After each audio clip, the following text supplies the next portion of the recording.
नमस्कार, देवभूमि समाचारों में आप सभी का स्वागत है। मैं हूं आपके साथ रक्षंदा खान। आगे आप मेरे साथ देखेंगे उत्तराखंड की तमाम छोटी बड़ी खबरें विस्तार से, लेकिन उससे पहले नजर डालते हैं इस वक्त की हेडलाइंस पर। देहरादून मसूरी मार्ग पर हुआ दर्दनाक सड़क हादसा। अनियंत्रित होकर गहरी खाई में गिरी रोडवेज बस। दुर्घटना में 20 से ज्यादा लोग घायल, 2 की मौत। उत्तराखंड कांग्रेस में नए जिला अध्यक्षों के ऐलान के बाद गुटबाजी शुरू। मुख्यालय में कार्यकर्ताओं के हंगामे से असहज हुई पार्टी। कहा, पार्टी को कमजोर करने वालों पर होगी कार्रवाई। केंद्रीय रक्षा राज्य मंत्री अजय भट्ट ने हल्द्वानी में किया 9 किलोमीटर लंबी सड़क का शिलान्यास। 12 करोड़ की लागत से बनकर तैयार होगी सड़क। शहर के विकास के लिए किए जा रहे प्रयास। और उत्तराखंड के सभी पुलिस जवानों को परोसा जाएगा पहाड़ी भोजन। पुलिस से मेस में हर दिन बनेंगे पहाड़ी व्यंजन। डीजीपी अशोक कुमार ने दिए निर्देश। हेडलाइंस के बाद बुलेटिन में खबरें विस्तार से। और बात सबसे पहले करते हैं हादसों को लेकर। रविवार का दिन हादसों भरा रहा। मसूरी देहरादून मार्ग पर उत्तराखंड परिवहन निगम की बस आईटीबीपी के पास शेरगढ़ी में गहरी खाई में जा गिरी, जिसमें 40 से ज्यादा लोग सवार थे। और इस दुर्घटना में 20 से ज्यादा लोग गंभीर रूप से घायल बताए जा रहे हैं। 2 की मौत भी हुई है। ये हादसा उस वक्त हुआ जब बस मसूरी से सवारियों को लेकर देहरादून की ओर जा रही थी। ये रिपोर्ट देखिए। मसूरी देहरादून मार्ग पर रविवार को दर्दनाक हादसा हुआ है। ये हादसा मसूरी से 5 किलोमीटर पहले मसूरी देहरादून हाईवे पर शेरगढ़ी के पास हुआ, जहां अनियंत्रण होकर एक रोडवेज बस गहरी खाई में जा गिरी, जिसमें 40 से ज्यादा लोग सवार थे। इस हादसे में 2 लोगों की मौत हो गई। मौके पर एसडीआरएफ, आईटीबीपी, उत्तराखंड पुलिस के साथ ही स्थानीय लोग राहत और बचाव कार्य में जुटे और घायलों को खाई से बाहर निकालकर दोनों अस्पताल और उप जिला चिकित्सालय भेजा गया, जिसमें कई लोग गंभीर रूप से भी घायल हैं, जिनका उपचार किया जा रहा है। वहीं प्रत्यक्षदर्शी के अनुसार ये हादसा वाकई दर्दनाक रहा। एक तरफ घायल लोग पड़े थे तो दूसरी तरफ बस में बच्चों की चीख पुकार सुनकर दिल दहल रहा था। उन्होंने किसी तरह से बच्चों को बाहर निकाला और मौके पर पहुंची पुलिस के साथ घायलों की मदद की। देखिए, पहले तो मैं प्रार्थना से करूंगा परमात्मा से कि जो इस दुखद घटना जो ये हुई है, भयानक भीषण दुर्घटना है बस की, जो रोडवेज की बस गिरी है, इसमें जो आहत होने वाले हैं, मैं परमात्मा से दुआ करूंगा कि वो ठीक हो जाएं और सब अच्छा हो। और ये बिल्कुल जांच का विषय है। इसमें स्ट्रिक्टली सरकार को चाहिए, हमारी सरकार को चाहिए कि ये जांच करें, क्योंकि इससे पूर्व में भी एक बस इसी तरीके से पिक्चर पैलेस के नीचे भी दुर्घटना हुई थी और इसमें भी दुर्घटना हुई। जांच हो कि टेक्निकल फॉल्ट थी या ड्राइवर का फॉल्ट था या क्या, किसकी गलती थी। वहीं मौके पर पहुंचे उप जिलाधिकारी नंदन कुमार ने बताया कि मामले की जांच की जा रही है और दुर्घटना के कारणों का पता लगाया जा रहा है। इसमें 40 से ज़्यादा लोग होंगे और घटना कारण तो अभी इसमें जांच की जाएगी क्यों यहाँ पे हुआ है, और बहुत सारे कारण हो सकते हैं। कैजुअलिटी भी डिक्लेयर नहीं है कुछ ऐसा, बट 3 लोग हैं जो अत्यंत घायल हैं। ज़्यादा गंभीर घायल 3 लोगों की स्थिति ज़्यादा घायल हैं और 18 से 19 ऐसे लोग हैं जिनको कम चोटें हैं। देखिए, जैसा कि जानकारी मिली है, लगभग 40 लोग इसमें सवार थे और गज्जी बैंड के पास मस्जिद जिसमें सामने आएगा क्या कारण है, ये बस 70 फीट गहरी खाई में गिर गई। 2 लोगों को ब्रॉड डेड मैक्स में लाया गया है। 2 लोग सीरियस हैं जो मैक्स में हैं। 3 लोगों को प्राथमिक उपचार करके उनको छुट्टी दे दी गई है। हादसे में घायल लोगों को मसूरी में सिविल अस्पताल में भर्ती कराया गया है, जबकि कई लोग मैक्स अस्पताल में भी भर्ती है। वहीं इस हादसे पर मुख्यमंत्री पुष्कर सिंह धामी ने भी दुख जाहिर किया। साथ ही बेहतर उपचार के निर्देश भी दिए गए हैं। मगर यहाँ कहने वाली बात ये है कि इससे पहले भी इस रास्ते पर कई हादसे हो चुके हैं। क्या इन हादसों की सही तरीके से जांच होगी या फिर इसी तरह से लोग हादसों का शिकार होते रहेंगे? टाइम टीवी के लिए मसूरी से प्रेम सिंह की रिपोर्ट। खटीमा के पहनिया टोल टैक्स के पास भी सड़क हादसा हो गया और इस हादसे में मैक्स गाड़ी के चालक की मौत हो गई, जबकि 11 लोग घायल बताए जा रहे हैं।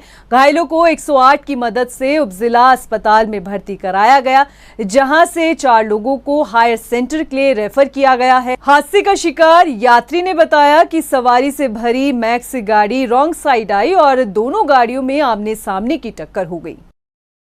रामनगर से उदयपुर जा रहे थे तो ये जो खटीमा के टोल टैक्स है उसके थोड़ा सा आगे से और सामने से हमारा I-20 का कार आ रहा था। उसका ड्राइवर थोड़ा सा वो नींद में था, ठीक है। हम अपने लाइन से चले रहे थे, वो अपने रॉन्ग साइड से चले रहा था, नींद में आ गया वो गाड़ी के आगे। दोनों मतलब सेम स्पीड में थे, लेकिन उसने क्या किया अपने बचाव के लिए हमारे गाड़ी में ठोक दिया। रुड़की में तेज रफ्तार कार डिवाइडर से टकरा गई और इस हादसे में एक शख्स की मौत हो गई, जबकि कार में सवार 7 लोग घायल बताए जा रहे हैं, जिसमें से 4 लोगों की हालत गंभीर बताई जा रही है। पुलिस ने बताया कि दिल्ली कार सवार हरिद्वार गंगा स्नान के लिए जा रहे थे और उस दौरान ये हादसा हुआ।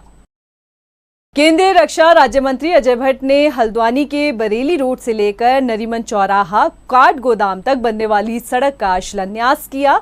9 किलोमीटर लंबी इस सड़क की लागत 12 करोड़ से अधिक बताई जा रही है। इसके डामरीकरण का शिलान्यास किया गया। अजय भट्ट ने कहा कि हल्द्वानी के विकास के लिए लगातार प्रयास किए जा रहे हैं। शहर में फ्लाईओवर बनाने को लेकर काम जारी है। पहले फेज में 82 लाख रुपए की स्वीकृति हो चुकी है, जिसके सर्वे का काम भी शुरू किया जा चुका है। अभी 12 करोड़ का जो हमारा 2 लेन बन रहा है, सड़क पहले से बना है, तो इस पर हम डामरीकरण सुदृढ़ीकरण, इसकी हालत बड़ी ख़राब हो रही थी। NHAI से लाके हमने PWD को ट्रांसफ़र किया है। दिशा की बैठक में ये तय हुआ था, ये बहुत बड़ी बात है। और इसके साथ जो मंडी से 3 पानी तक 2 किलोमीटर और होगा, वो मुख्यमंत्री जी की घोषणाओं में करवाया है। मुख्यमंत्री जी ने घोषणा करी है, वो भी इसी के अनुरूप होगा। इसी तरह से वो भी इसी प्रकार की सड़क बनेगी जैसी कि ये नगर में बन रही है। उत्तराखंड में स्वास्थ्य विभाग ट्रायल के तौर पर 2 मदर मिल्क बैंक स्थापित करने जा रहा है। नवजात बच्चों को सबसे ज्यादा मां के दूध की जरूरत होती है, लेकिन ऐसे कई बार देखा जाता है कि जिन बच्चों के जन्म के दौरान उनकी मां का देहांत हो जाता है। ऐसे में अनाथ बच्चों को मां का दूध मिल पाए, इसके लिए प्रयास किए जा रहे हैं। मदर मिल्क बैंक के जरिए संभव हो सकता है कि प्रदेश की महिलाएं इन मिल्क बैंकों में अनाथ बच्चों के लिए मिल्क डोनेट कर सकेंगी। हमारे राज्य में अनाथ बच्चे होते हैं, उनके लिए कई बार देखने को मिला है कि उनके लिए दूध की बड़ी कमी रहती है, और इसलिए हम अपने राज्य में अभी ट्रायल बेस पे 2 मदर मिल्क बैंक बना रहे हैं। तो कोई भी महिला जो है अपना जो है दूध जो है डोनेट कर सकती है, और जैसे ब्लड बैंक है वैसे मदर मिल्क बैंक बनेगी। कांग्रेस प्रदेश अध्यक्ष करण माहरा की नई टीम के गठन के बाद से ही उनकी टीम पर सवाल खड़े हो रहे हैं। प्रदेश कार्यालय में रुड़की से आए कांग्रेस कार्यकर्ताओं ने जमकर हंगामा किया, जिसके बाद पार्टी के नेता असहज दिखाई दे रहे हैं। हालांकि कांग्रेस इसे अपना अंदरूनी कलह बता रही है। प्रदेश अध्यक्ष मथुरा दत्त जोशी ने कहा कि पार्टी को कमजोर करने वालों पर कार्रवाई होगी। जोशी ने यह भी कहा कि प्रदेश अध्यक्ष ने कार्यकर्ताओं को आश्वस्त किया है, समस्या का समाधान होगा। कुछ कार्यकर्ता कल जरूर आए थे, उन्होंने अपनी बात यहाँ पर कही। माननीय अध्यक्ष जी ने उनकी बात सुनी और उनको समस्या का समाधान निकालने का आश्वासन दिया और उनको आश्वस्त करके भेज दिया गया था। अगर कोई व्यक्ति इस तरीके से अखबारों में बयान दे रहे हैं तो निश्चित रूप से वो अनुशासनहीनता के दायरे में आएगा, और अगर रुड़की महानगर से कोई रिपोर्ट ऐसी आएगी अनुशासनहीनता की तो निश्चित रूप से उनके खिलाफ कार्रवाई की जाएगी। लोहाघाट पहुंचे यूथ कांग्रेस के प्रदेश अध्यक्ष सुमित्र बुल्लर ने कांग्रेस कार्यकर्ताओं के साथ संवाद किया। बुल्लर ने बताया कि कांग्रेस लोकतंत्र को बचाने की लड़ाई लड़ रही है और इस दिशा में कांग्रेस कार्यकर्ता सरकार के खिलाफ आवाज उठाकर संविधान को बचा रहे हैं, और इस दौरान राज्य के कई मामलों पर सुमित्र बुल्लर ने सरकार को घेरा। देखिए, युवा कांग्रेस के सब साथियों से बातचीत करने, आज जिले भर के कार्यकर्ताओं से संवाद स्थापित करने आज लोहाघाट पहुंचना हुआ है। और वर्तमान में हमारी लड़ाई लोकतंत्र को बचाने की है, हमारी लड़ाई संविधान को बचाने की है। चुनाव को लेकर, चुनाव आएगा, चुनाव को लेकर के बात करेंगे, उसकी तैयारियां होंगी, वो तमाम चीज़ें होंगी, लेकिन पहले हमारा मुद्दा है युवाओं के भविष्य को बचाना, लोकतंत्र को बचाना, संविधान को बचाना, क्योंकि आज के दौर में देश में जो देश के मौके की सरकार है, विपक्ष की आवाज को दबाने का प्रयास कर रही है। ईडीआई सीबीआई का लगातार दुरुपयोग हो रहा है। उत्तराखंड के सभी पुलिस जवानों को अब भोजन में मंडवा, झंगोरा, सोयाबीन और पहाड़ी दालें दी जाएगी। इसके लिए डीजीपी अशोक कुमार ने सभी जिलों के कप्तानों को आदेश जारी किए हैं।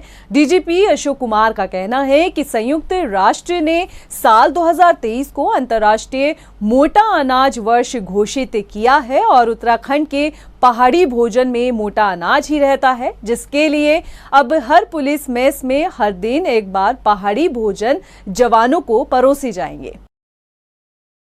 हमने अपने उत्तराखंड पुलिस के सभी मैसेज को एक डायरेक्शन दिया था, 4-5 साल हो गया। उसमें ये था कि सभी मैस में पहाड़ी व्यंजन सप्ताह में एक बार जरूर बनाए जाएंगे और पहाड़ी व्यंजनों में मोटा अनाज पहले से ही है, चाहे वो मंडवा हो, झंगोरा हो।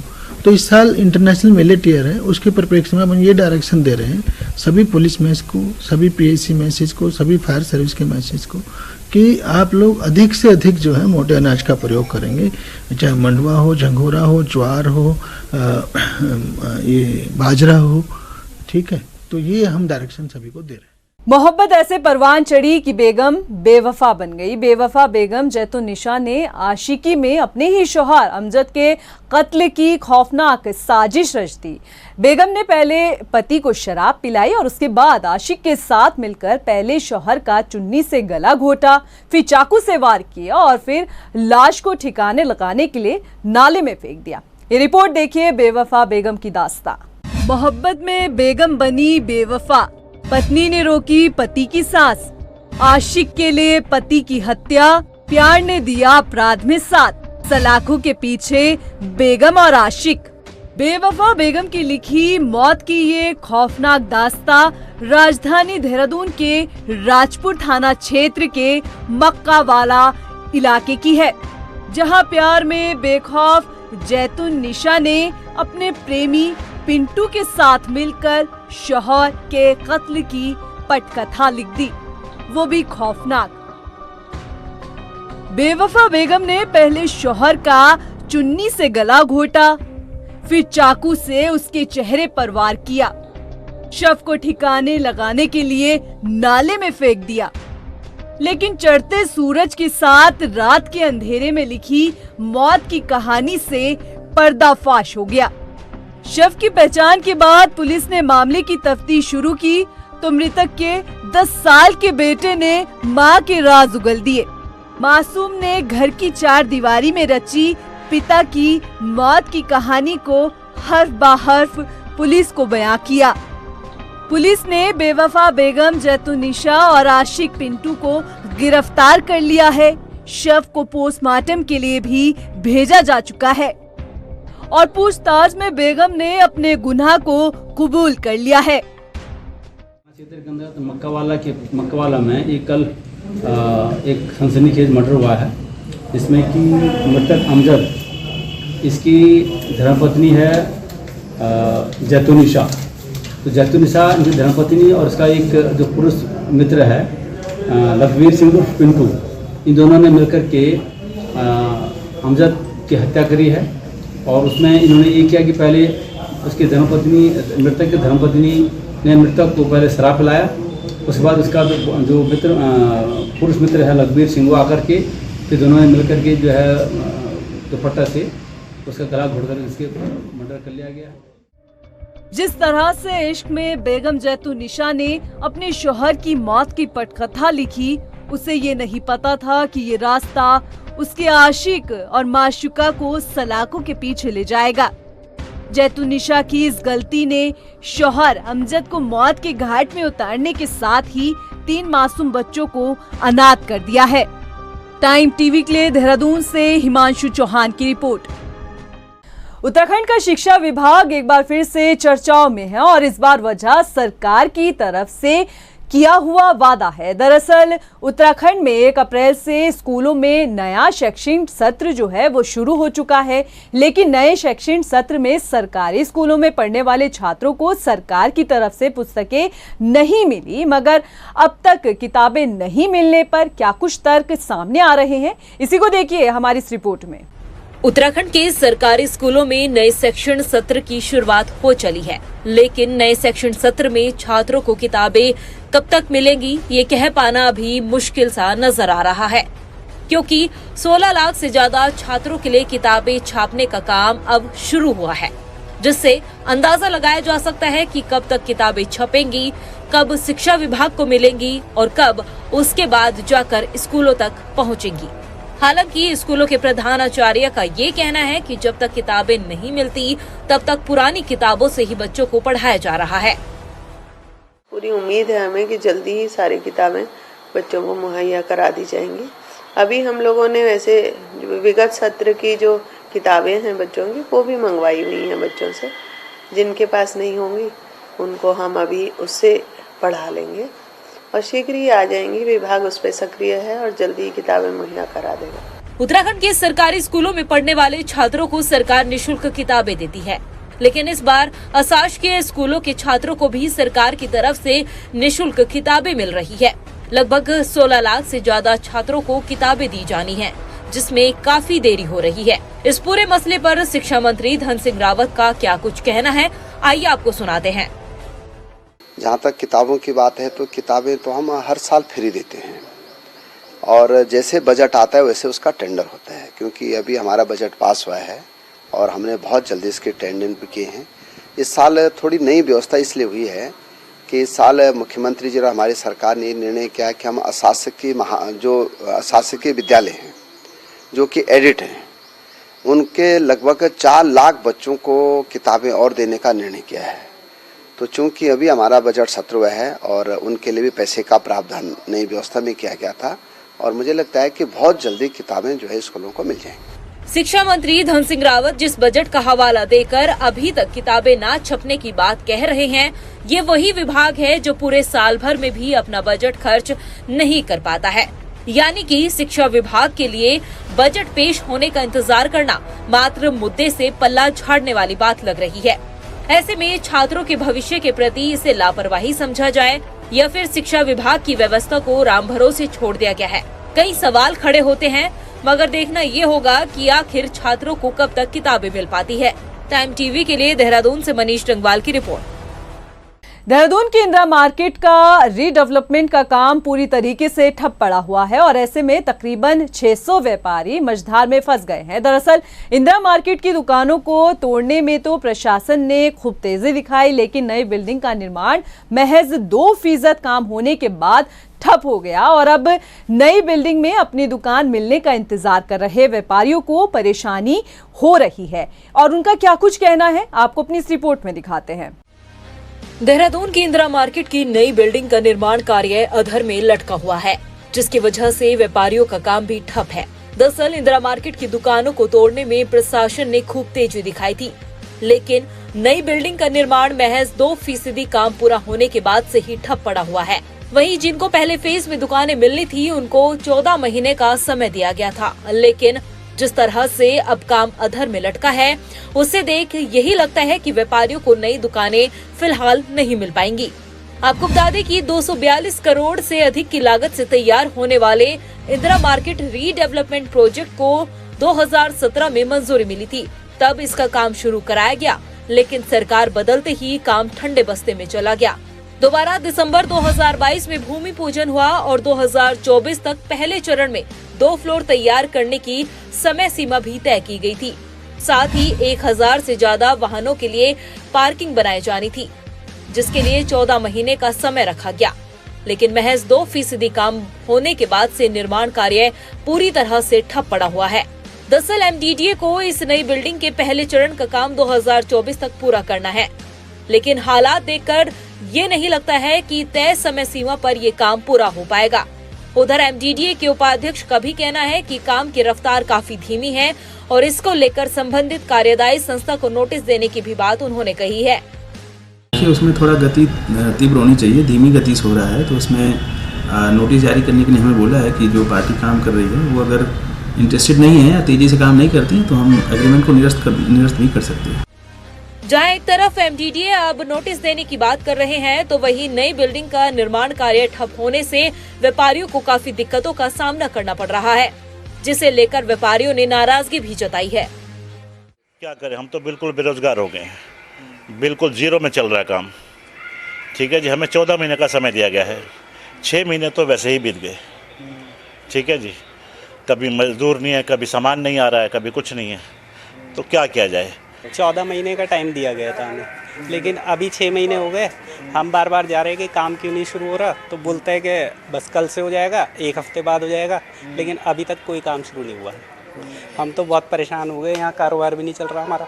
दुकानें देखो हमारी कितनी छोटी छोटी बनाई। भले ही एमडीडीए कार्यदायी संस्था को नोटिस देने की बात कह रहा हो, लेकिन जिस तरह से आनन फानन में व्यापारियों को उनकी पुरानी दुकानों से हटाया गया, उनके सामने अब बड़ा संकट खड़ा हो गया है। क्योंकि जिस तरह से काम में धीमी रफ्तार देखने को मिल रही है, उसे देख ये नहीं लगता है कि 2024 तक पहले चरण का काम पूरा हो पाएगा। उधर व्यापारियों के सामने भी रोजी रोटी का संकट आ खड़ा हुआ है। टाइम टीवी के लिए देहरादून से कैमरामैन संदीप त्यागी के साथ हिमांशु चौहान की रिपोर्ट। अभी के लिए फिलहाल इतना ही, मुझे दे इजाजत, लेकिन चलते चलते नजर डालते हैं इस वक्त की हेडलाइंस पर। नमस्कार। देहरादून मसूरी मार्ग पर हुआ दर्दनाक सड़क हादसा, अनियंत्रित होकर गहरी खाई में गिरी रोडवेज बस। दुर्घटना में 20 से ज्यादा लोग घायल, 2 की मौत। उत्तराखंड कांग्रेस में नए जिला अध्यक्षों के ऐलान के बाद गुटबाजी शुरू। मुख्यालय में कार्यकर्ताओं के हंगामे से असहज हुई पार्टी, कहा पार्टी को कमजोर करने वालों पर होगी कार्रवाई। केंद्रीय रक्षा राज्य मंत्री अजय भट्ट ने हल्द्वानी में किया 9 किलोमीटर लंबी सड़क का शिलान्यास। 12 करोड़ की लागत से बनकर तैयार होगी सड़क, शहर के विकास के लिए किए जा रहे प्रयास। और उत्तराखंड के सभी पुलिस जवानों को परोसा जाएगा पहाड़ी भोजन। पुलिस से मेस में हर दिन बनेंगे पहाड़ी व्यंजन, डीजीपी अशोक कुमार ने दिए निर्देश।